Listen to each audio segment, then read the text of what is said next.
Okay, we'll continue to talk about. Why don't you move over here? Then I'll, feel as if I'm being crowded. Okay, we'll continue talking about Chagas disease, that is American trypanosomiasis, or Trypanosoma cruzi. And we talked about the morphology and life cycle. Now we'll go over the symptoms. Just like African trypanosomiasis, the symptoms can be divided into several stages. The acute stage, or the primary lesion, is on the skin, of course, where the trematode, the vector, has bitten for a blood meal and left some of the fecal material there, and also organisms. And the organisms enter there, and in the skin it the organism produces non-purulent edematous plaque and surrounding edema. That's a very important component of it. So, as I mentioned earlier, that the reduvid bug or kissing bug, that's the reason. The reason it is called kissing bug, because it likes to crawl on the face, warm breath, and where it stings, and the smearing gets the organism in. And there will be a little lesion, and then there will be a lot of edema around it. And the whole complex of the lesion and edema is referred to as Romana sign. And here's a typical characteristic edematous reaction here. Eye almost closing in. Okay, the acute stage, again, just like any other organism, when they get to the lymph node, there will be lymphadenopathy, and release of cytokines will cause other symptoms like malaise, restlessness, lymphadenitis because of the tenderness of the lymph nodes, hepatomegaly as there's a response to the invasion. There's a splenomegaly, enlarged spleen, acute myocarditis. The organism has got a predilection for autonomic nervous system and nerves. And that among those organs included is the heart. So acute myocarditis will ensue the infection during the acute stage, and there will be generalized edema as well, because the organism now is distributed all over the body. So those are the acute stage. Then a small percentage of these are sort of self-resolved, but a good proportion of them, they become chronic infections. And most of the time in infected areas, a lot of people present themselves with the complications of chronic complications due to chronic stage of the infection. And during this stage, the major symptoms are megaesophagus, enlargement of the esophagus, the autonomic nerves are destroyed, and the peristaltic movement is interfered with. There will be megacolon because of the accumulation of fecal material, because the peristalsis is not there, so they cannot really get rid of the fecal material. Cardiomegaly, enlargement of the heart, and cardiac arrhythmia. That's the major feature of the one of the major features of Chagas disease is cardiac arrhythmia, and often these individuals are presented to the physician for cardiac problems. Here is a picture, a autopsy picture of megacolon. As you can see, it's enlarged. And here is another enlargement of the GI section. Megacardium, here's the picture of, and here's sort of on radiography, the heart is very enlarged. If one looks at the tissues, one finds the organisms as pseudocysts. Remember I mentioned to you that the organism in the tissue forms a pseudocyst where the organisms exist like leishmanial stage of the organism.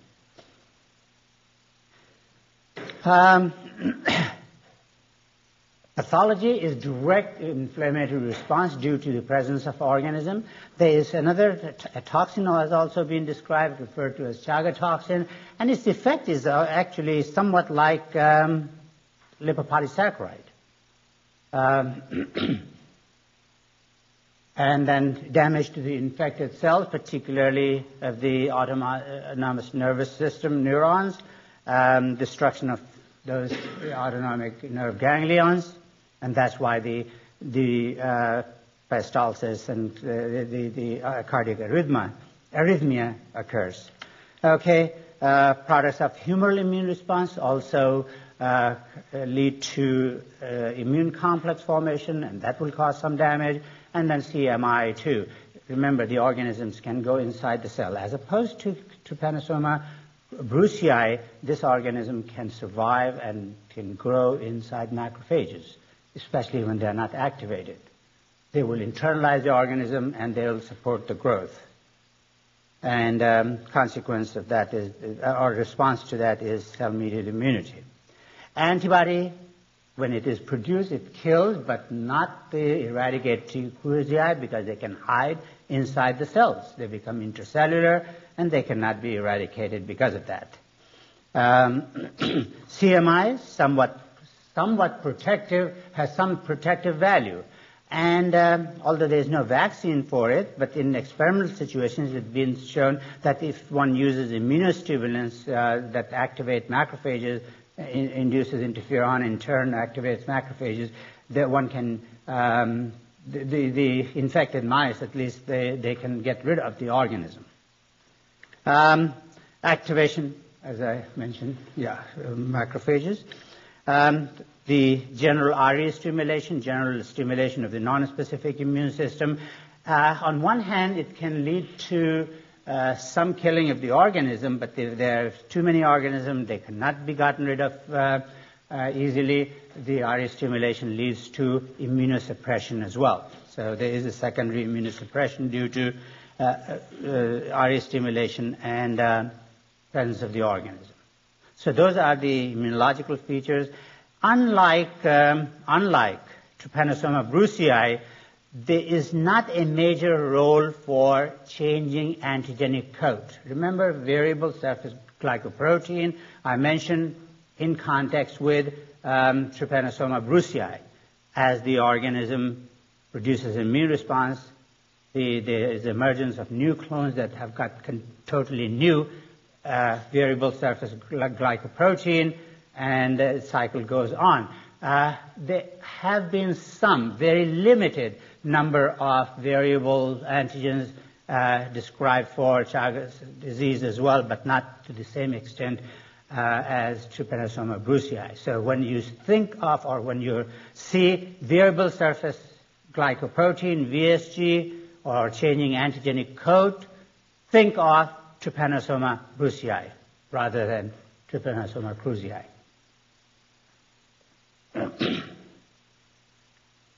Diagnosis is based on history of travel to problem areas where in the bordering states to South America and Central America. There are often cases presented with cardiac problems, and the underlying cause is often the Trypanosoma cruzi.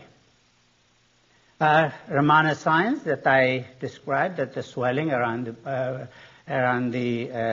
chagoma. Organisms in the chagoma exudate. The organisms can be found in the actual lesion, in the very, very acute stage, or in the lymph nodes. So lymph node aspirate can be taken to see to detect organism, or blood if there is a parasitemia. If the organism cannot, it's not a true picture of human blood, but it's sort of from a mouse that was infected in a bioassay, which I described for Trypanosoma brucei, which can be performed for Trypanosoma cruzi as well. One takes the small amount of blood from the infected individual, injects it into animals, most often mice, and those mice will get infected, and they very quickly develop parasitemia. And if you take mouse blood, one can see abundant number of these spindle-shaped, squiggly protozoa.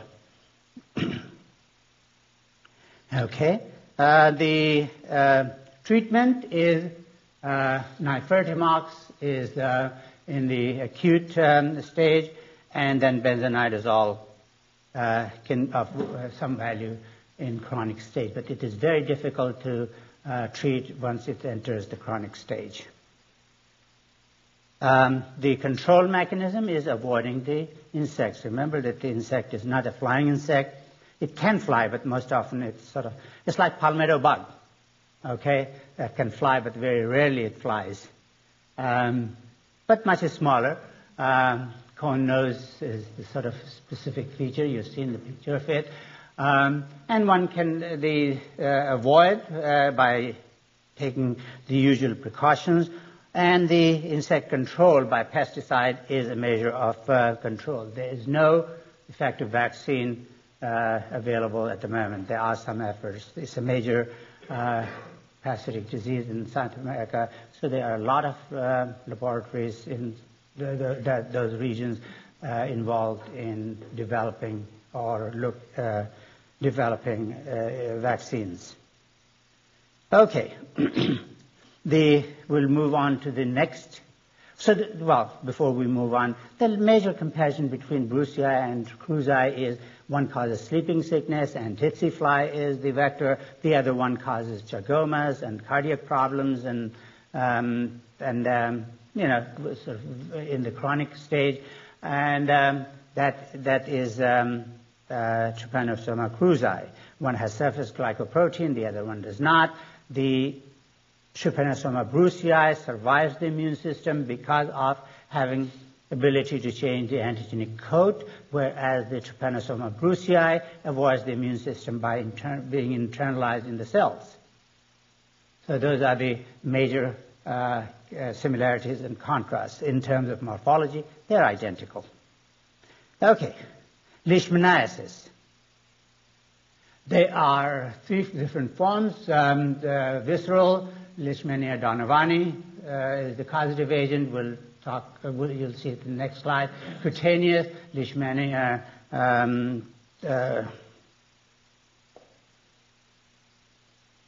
it will come to me.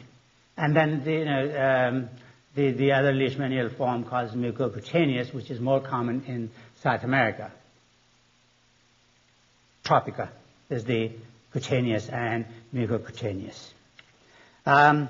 The donovani causes visceral leishmaniasis, meaning of the hollow organs. So there's spleens are involved, the bone marrow is involved, the lymph nodes are also involved.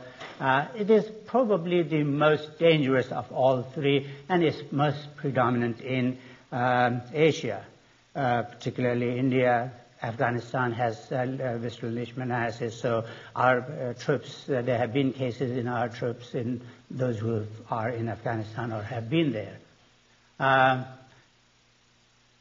You'll probably see later on as well, dogs are major reservoir for that. Leishmania tropica is the cutaneous form of leishmaniasis, common in Mediterranean area, northern part of Africa, Sudan, Ethiopia, as far south as that. And then there is Leishmania brasiliensis or Leishmania tropica with the name of the country attached to it. You may see some name. So Panamaniana, or from Panama, and Brasiliensis mexicana. You'll see a number of leishmanial genuses there. We will talk about what is the difference in the diseases they produce. It has two different forms. One is peromastigote form, where the lymph the flagellum is at the anterior end there, and the other one is the leishmanial form, a pear-shaped organism, and no prominent flagellum. Very sort of rudimentary flagellum. This form you do not have to worry about because it only exists in tissue culture or in the insect. So in humans or other mammalian hosts, you will only see this form, the leishmanial form. That's why the disease is referred to as leishmaniasis.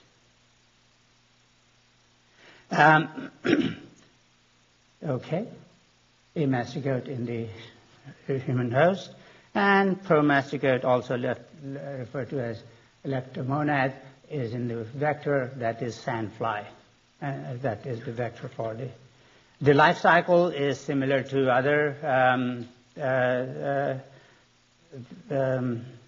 organisms that we have just talked about, from a vector to human. It's the vector in this case is the sandfly, and when it bites any human for blood meal, it transmits the organisms.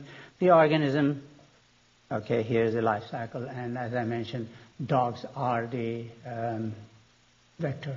And in the wild, the mosquitoes can also transmit. I do not mosquito, I'm sorry, this is still sandfly. Sandfly is the vector. Okay, after the bite, there is a local reaction of the bite, but in the case of visceral, most of the time the organism very quickly spreads to the lymph nodes, and then from there to the blood and bone marrow, and there it will it will produce its symptoms.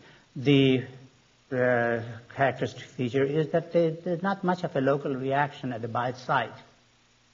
Okay, except the sting that you feel. It's not like producing the chagoma, or in the case of African trypanosomiasis, a local lesion. Okay, lymphadenopathy is very common. Splenomegaly is a very characteristic feature. Enlargement of liver as well accompanies that. And during parasitemia, of course, there will be chills and fever. That's common to all of the organisms that produce parasitemia. One of the characteristic features is the darkening of the skin, probably because of hemolysis, some hemolysis. But darkening of the skin is a very characteristic feature of visceral leishmaniasis. For that reason, it's also referred to as black disease. Okay, there's a Hindi translation in your handout, Kala Azar, or that literally means black disease. As opposed to that, cutaneous leishmaniasis is confined to the skin, and there is a sort of centrifugally growing lesion as the lesion sort of produces micropapules around the central lesion, and as it spreads, the central lesions occurs, and there's some healings. The whole lesion can heal spontaneously, but it causes a very severe damage, very serious damage to the tissue, and leaves a permanent scar. You'll see some very disfiguring pictures of the scars produced by the organism. Mucocutaneous, it starts with a cutaneous lesion, but it spreads into mucoid tissues. Okay, the skin and mucoid tissue are the target, initially same as cutaneous leishmaniasis, but it does not heal, and the necrosis of mucoid tissue occurs, and the organism metastasizes to distant mucoid tissues, and it is very, very disfiguring. I think I have got some pictures of that. If I have hidden them, I'll get to them in the break, and we'll go over that. The visceral leishmaniasis, 1 to 4 months, fever, chills, diarrhea, dysentery, and progressive hepatomegaly. And if it is not treated, it is usually fatal. skin hyperpigmentation, as I mentioned earlier. So that's and here is a sort of severe instance of splenomegaly, hepatomegaly, and then spleen can be palpated as well. And you can see sort of darkening of the skin. And illness, of course, will result in malnutrition as well as weight loss. Yes? Are those lights showing that the liver was all Yeah, gross splenomegaly. That's one of the very characteristic features of that. And here's the case that was reported. Patient A, fever of 102 was first noted by patient A. There were two patients actually reported in that communication in late December 2003, and rigor, flushing, sweat, and mild orthostasis in early January 2004. Lost 13 pounds of body weight. Visceral leishmaniasis was suspected, but no leishmanial parasites were noted. On light microscopic examination or culture of bone marrow and liver biopsy specimens, so it was difficult to isolate the organism. And no leishmanial DNA was detected by genus-specific polymerase chain reaction. Analysis of the bone marrow PCR analysis of bone marrow specimen. The findings in the splenic enlargement suggested and surgical splenectomy was considered. In February 2004, because of continuing concern that the patient had visceral leishmaniasis, based on history, of course, the liver biopsy specimen was re-examined by light microscopy. One definite and multiple probable leishmanial parasites were detected. So early on, it was difficult to find any organism, and if I remember, this was one of the soldiers from Afghanistan.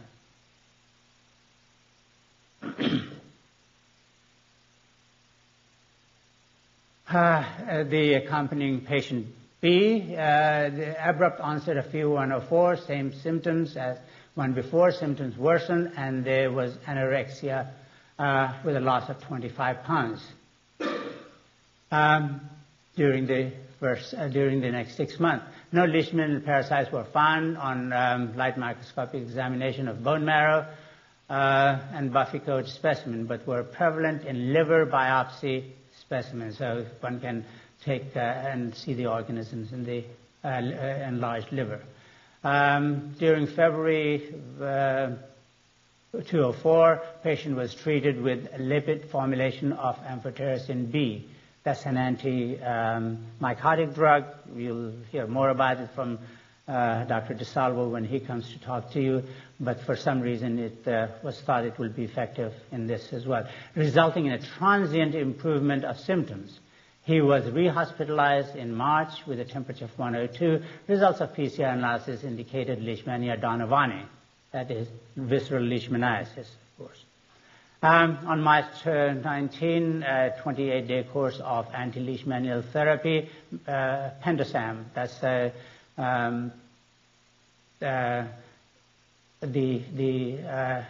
standard treatment for leishmaniasis. It's an antimonial compound. It was administered. Okay. Let's see what the result was. I don't remember what the result was. I think it was successfully treated. And here are the examples of cutaneous leishmaniasis. You can see the encrusting and then micropapules around it. More obvious here. Okay, disfiguring scars. Not life-threatening, not like visceral leishmaniasis. So, the cutaneous is much milder form, although it is disfiguring. Here's more diffuse, sort of. There is it can happen in immunosuppressed individuals, immunocompromised individuals, the diffuse spreading of the lesions. But for some reason, Ethiopia, in Ethiopia and Sudan, that area, Northern Africa area, there is a variety of leishmania that can cause this disease even in immunocompetent individuals. Okay, mucocutaneous, as I said, that it affects the mucoid organs, and you can see the dissolution of the bridge bone and the severe disfiguration here, and this is also mucocutaneous, a little bit more diffuse. Diagnosis is based on history. Again and again, I can emphasize and re-emphasize the history is important, where the person has been, and that will make you think of the organism, and then it can be confirmed by isolating the organism. The organism can also be grown in tissue culture.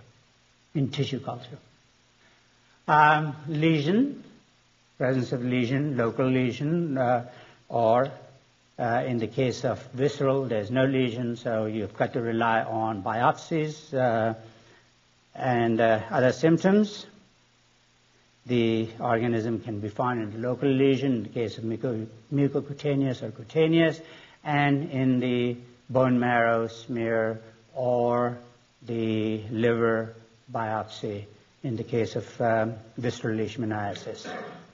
Okay, here's sort of a bone marrow preparation with phagocytic cells infected with many leishmanial forms of the organism.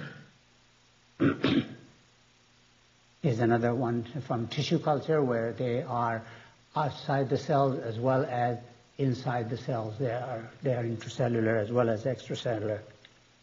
Okay, there is a skin test available. It's referred to as Montenegro test, and it's intracellular organism. Therefore, there will be delayed hypersensitivity. So it will be type 4 hypersensitivity to a preparation from leishmania that's referred to as leishmanin. Leishmanin, like tuberculin, from tuberculosis, leishmanin, from leishmania organism. It's called Montenegro test, and I have been told by Dr. Noctegal, who is Romanian, that it's a city in Romania, and that's where the test was named, test was developed, I guess, and that's why it's referred to as Montenegro test. Okay, pathogenesis and immunology, damage due to CMI. So that's one disease where type 4 hypersensitivity is the major cause of damage to tissues and organs. There is a proteoglycan molecule that can also cause inflammation. Leukopenia with monocytosis and lymphocytosis, it will be seen in the blood in CBC. There is accompanying immunosuppression during the infection, just like in Trypanosoma cruzi and even Trypanosoma brucei. Interferon and TNF both are protective, and there has been a lot of work in mouse models. The organism can easily infect mice, and they can be protected by treatment with interferon and TNF. So a general immunostimulation would be helpful in fighting off the infection. No vaccine again. I'll keep on telling you probably throughout the parasitology course, there are no effective vaccines against any of the parasites. Control measure is control of the vector.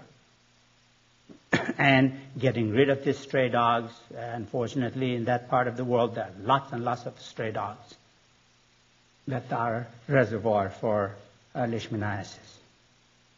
Avoidance of sandfly for people, but then when there are troops there around, they can't be sitting in mosquito nets. They've got to be in the open area, and they are exposed to, or they are open to biting by the flies.